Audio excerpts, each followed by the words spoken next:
ஓம் சக்தி பராசக்தி அன்னபூரணி தாயை போற்றி போற்றி.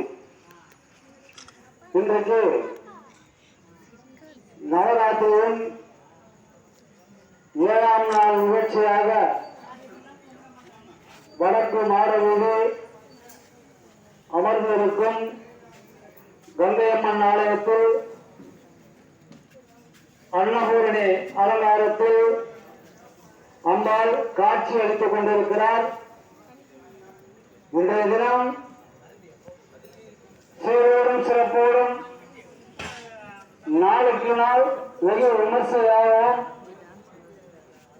நவராத்திரி பூஜை நடந்து கொண்டிருக்கிறது. இந்த பூஜையில் கலந்து கொண்டு நாம் எல்லோரும் அன்னத்தை தான் நம்மளுக்கு சாப்பாடு முக்கியம், அன்னம் முக்கியம். அதனால முதல்ல எல்லாரும் வேண்டிக்கிறாங்க, எல்லாரும் வீட்டுலையும் நல்லபடியா பொங்கல் அரிசி பொங்கலும் அப்படின்றத வேண்டிக்குவாங்க. நாடு செழிப்பா இருக்கணும், அந்த நாட்டில் இருக்கிற நாமெல்லாம் நல்லா இருக்கணும். நாமெல்லாம் நல்லா இருக்கணும்னா நேற்று இந்த தானிய லட்சிய அலங்காரம் பண்ண பார்த்தீங்களா, அந்த தானியம் தான் இன்னைக்கு அரிசியா சாப்பாடா வந்து இருப்பாருங்க. அந்த தானியம் தான் இன்னைக்கு சாப்பாடு அரிசியா வருது. அதாவது சாப்பாடு ஒவ்வொரு மனிதனுக்கும் உயிர் வாழ சாப்பாடு அவசியம், அன்னம் அவசியம்.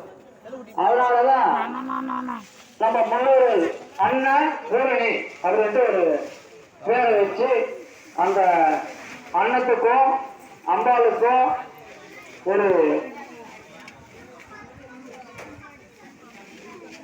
ஒற்றுமையை உருவாக்கி அன்னபூரணி அலங்காரம் அப்படின்னு வச்சாங்க. ஏன்னா நமக்கு எது இல்லையோ என்ன சொல்லுவோம், அண்ணன் நம்மளுக்கு ரொம்ப ரொம்ப முக்கியம், எல்லாருக்கும் அண்ணன் முக்கியம். இன்றைக்கு இந்த அன்னபூரணி நிகழ்ச்சியை ஏற்பாடு செய்த உபயதாரர்கள் அன்னபூரணி அலங்காரம் மட்டும் ஏற்பாடு செய்யல. இன்னைக்கு பாத்தீங்கன்னா பிரசாதம் நிறைய போட்டுருக்காங்க, அதை பிரிஞ்சு போட்டிருக்காங்க. இன்னைக்கு பிரசாதம் நிறைய போட்டிருக்காங்க.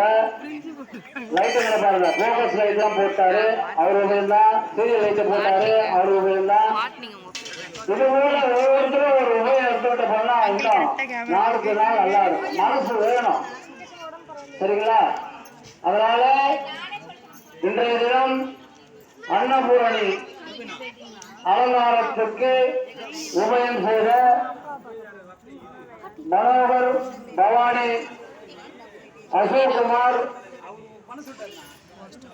இந்து சிந்து, இந்து சிந்து, பாருங்க, இந்து நதி, சிந்து நதி, கங்கா யமுனா காவேரி, இந்த மாதிரிதான் பேர் இருக்கு பார்த்தீங்களா? அந்த மாதிரிதான்.